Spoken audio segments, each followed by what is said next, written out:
Right guys, kusangana watikita zvekare pano paTirare 263 pano panokuzivisai manews updates ezvinhu zviri kuitika munyika yedu yeZimbabwe. Kana uri munyowani, make sure to follow this YouTube channel. Mune Zimbabwe update yatinayo muzuva ranhasi, update iyo yemurume akapisirwa muUber achidriver. Vamwe vanomboti zita iri nderipi? Zita randataura rakangofanana netaxi. Mwana wemuZimbabwe akapisirwa mota kuSouth Africa kusvika basa ramadota. Saka chakuisirai first video iroro mota ichitsva ari mukati. Wapedza kuona video iroro ndine video ramukoma Mo Boys Munetsi vachitaura nehanzvadzi yemukomana uyu wekupiswa kuSouth Africa. Zviri pachena kuti maforeigners haachadiwe kuSouth Africa, tiri kudzingwa zviri pachena, but kamudzingiro wakati kuitwa ndeke kuurayiwa. Ndataure zvandofika kucomment section toti maripindirai nyika yeSouth Africa yashata. Vanotizira kupi kubuda muno muZimbabwe chienda kuSouth Africa kuda kuedza nepatinogona napo kuti tashanda tawanawo chekuchengeta vasara muno muZimbabwe. Asi kana vakutiuraya zvorevei? MuZimbabwe hatisarudzani, tine unity, tinoshanda tese zvakanaka, asi kuSouth Africa vari kusarudza. Much love.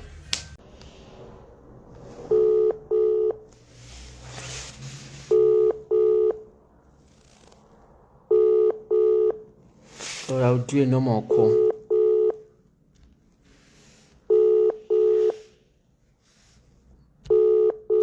Because I still tell the manje. Yeah, I can't phone it up. Hi, Tete. Hello, Makadi. Triple Makadiwo. Muri pa page pangu live. Ndokumbira kuti mutaurise a little bit pakuru padenga. All right. Makundinzwa. Ndakukunzwa yanzvadzi. Musati Matanga Njwadzi, I would like to pass my condolence message to you and to the entire family. And I can tell you, we shared the picture and the video on the page. Vanhu vazhinji vabatikana. And it's, you can't believe kuti ndo mafira akaita and so on. I just want us to you to explain kuti chii chakaitika kana kuti shoko rakasvika sei kwamuri. Alright. Inini shoko ndakazofonerwa nana mama vari kumusha vachiti vakanga vatumirwawo mapictures neshamwari yavo, ndisekuru vangu. Oh, ndisekuru. Vakanga vatumirwa mapictures neshamwari yavo. Okay. Nanzisi. Yes. Tsanangura henyu. Saka ndakazofonerwawo nana mama itori Sunday. Zvikanzi ko sekuru vako nedza sekuru vako kaidzi. Indaisatoziva kuti inyaya yei. Ndobva ndabvunza kuti chii chiri kuitika.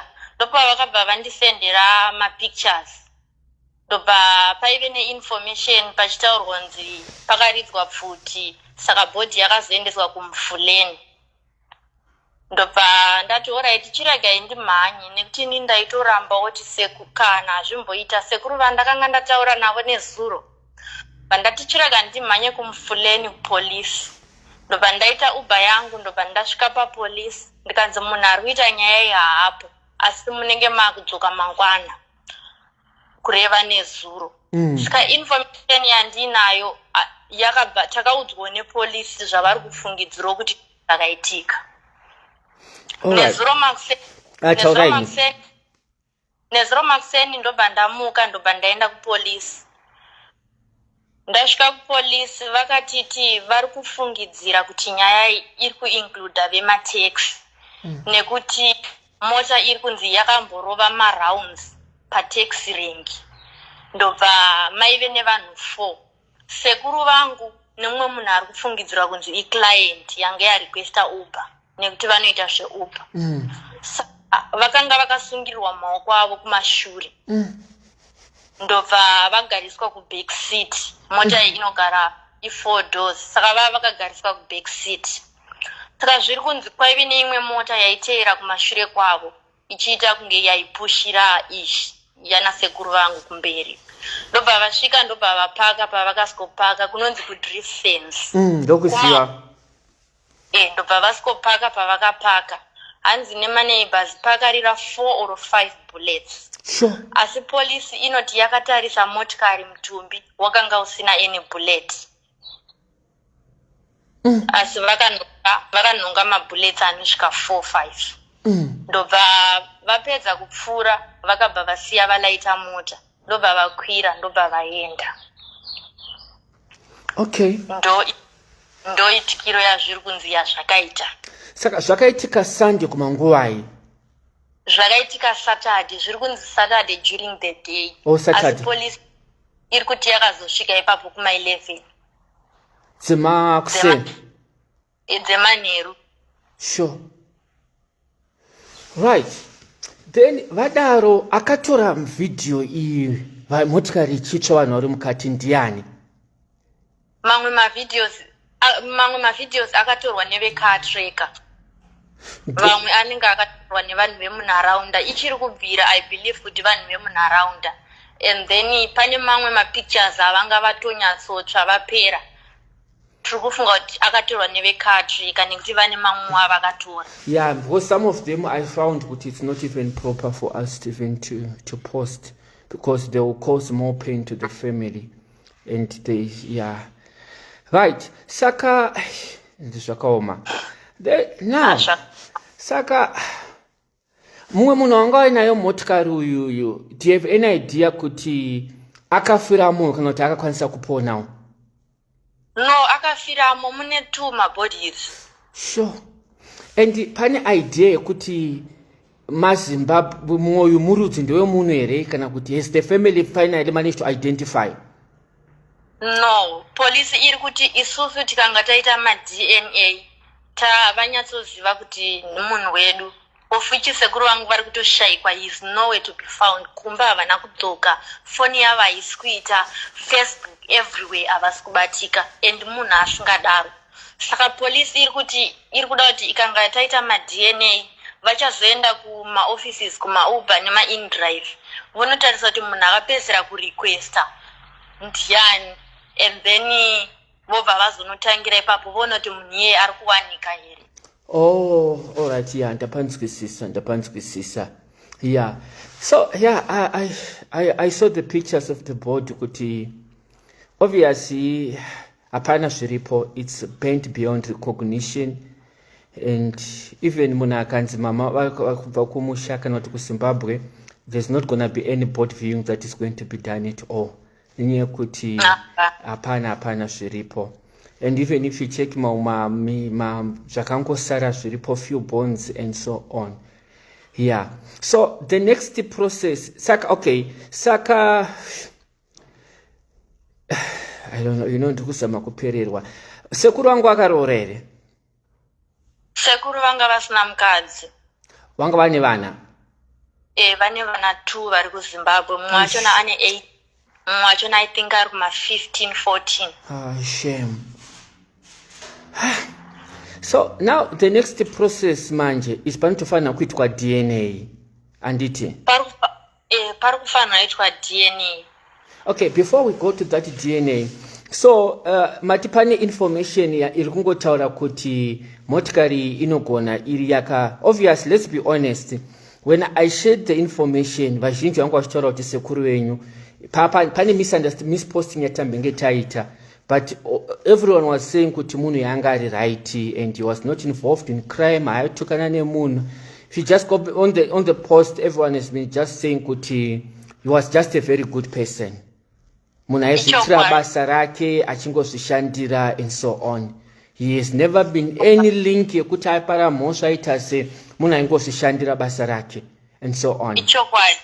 Havana kana vakapara sekuru vangu kubvirira vachiri mudiki, havana kumbopira vakasungwa kana anything associated. Okay, so pane information yekuti zvakaitikira kuvhudhuse nekutax rank, handiti? Vakambopfuura neko, kuti vakambopfuura nekutax rank. Zviri kunzi pakatrekwa ndopakaona kuti vakarova marounds, so I believe kuti vakanga vatobatwa. Yes, no, because it's a matter that the police is still investigating.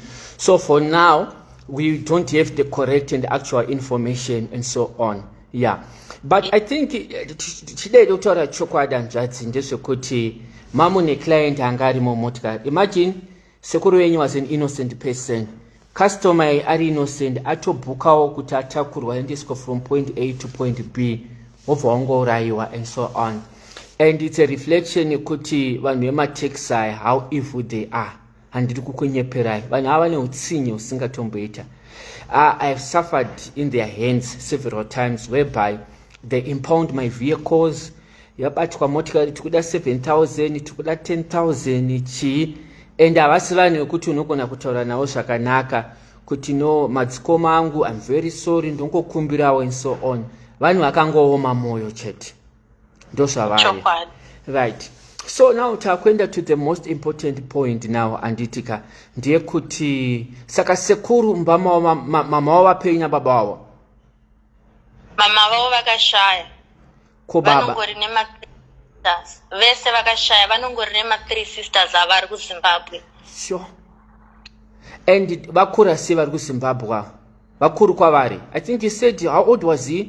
30? I know, 23. They were 98. They were 89. 89. All right. Very last born. Hey. So kana ma cases adai kana pachida kuitwa DNA. Zvinenge zvauda kutoti munhu abve ku Zimbabwe anditi. Auye asetwa DNA pama 3 sisters iwayo. One of them has to come. Thank you very much Anna Dube for the twin stars. So vari kumusha pakutodiwa wana ari kuuya anditi. Anobva ku Zimbabwe oya oseswa ma DNA achona. That is the first challenge iripo anditi. Chokwadi. Vane ma passports ere vanhu ava wana wachona ari kuuya. Muningi no mama wangu ane passport. Wana wachona anayo. Oh, that's okay. So ndisekuru because iyanzvadzi yamama. Iyanzvadzi yamama vangu. Okay. Saka pana ane passport anditi. Alifana kuya. All right. Okay. So, do you have, because I'm speaking on the public, I want you to understand kuti we are a Zimbabwean community. Munyaya dzakadai hanzvadzi hadzisi dzekuti unoseka mumwe munhu. Ramangwana unogona kutongo requesto kutaxi yako uri mutauni wozosangana nedzidzi anditi. So I think there are people who are watching from me from the TikTok. It's 518. Facebook, it's almost 700 people. So I can say this live is being watched by 1,200 people at the moment. Right. Kuti vabve ku Zimbabwe. Because zvinhu zvinofana kuzviita stage by stage. Anditi. Kuti vabve ku Zimbabwe vachiuya ku Cape Town. Vanokwanisa here, vari ready here kusimuka. Vari ready, but mari dzachona ndo dzandisina. I'm just 26. Nasisi vangu ndotoshandawo zvekutamburira zvemumakicheni.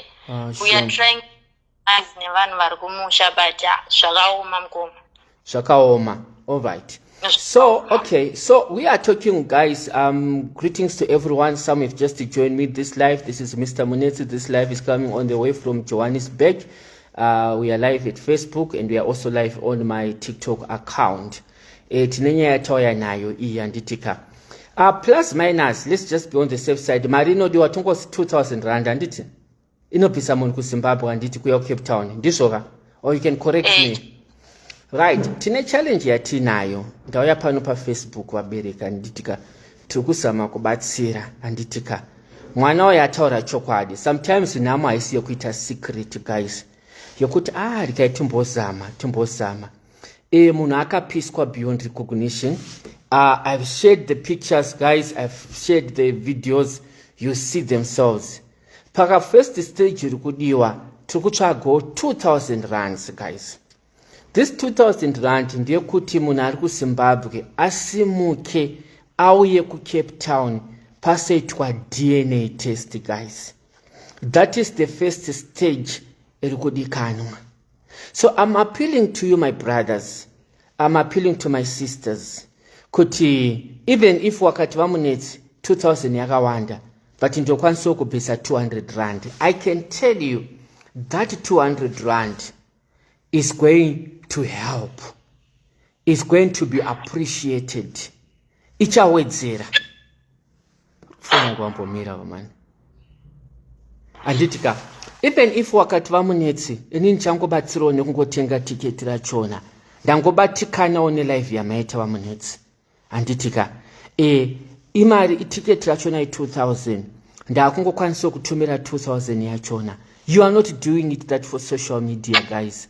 You are not doing for people to say thank you. And it doesn't mean but by helping with the money for the transport. Une mari singaiti kana kuti unayo. But mangonzo situation yachona, guys. That's why I'm appealing to business people, my celebrities, my content creators, and so on. Oh, pane akumbira account number yako. Anyora ake rika ndingonyora zvangu anti ndokumbiro account ndivhale madziva. Okay, vhale ndaona aya. Munoshandisa bhengi ripa Nzvadzi? Ndine remama mani asi sisi vangu vane remukuru. All right, it's okay. Vada kutumira rika ndichibvise number yangu ndise number yenyu. Would you mind ndise number yenyu yanokwada kuva kuna vari kubvunza kuti mari yachina tunotumira sei? All right. No problem. Okay, let me just so number yenyu. Number yangu just hold on. Just transport money 2,000. Please contact number inoti chi 067 067 198 198 1494. 1494. Okay. Yes. Saka ndava ndaisa as a pin ndaipina number yachona. All right. So brothers and sisters, ndaisa number ya sisi ava. Handi musazonyora ma banking details pa media. Okay, pani watoto advisor. Maria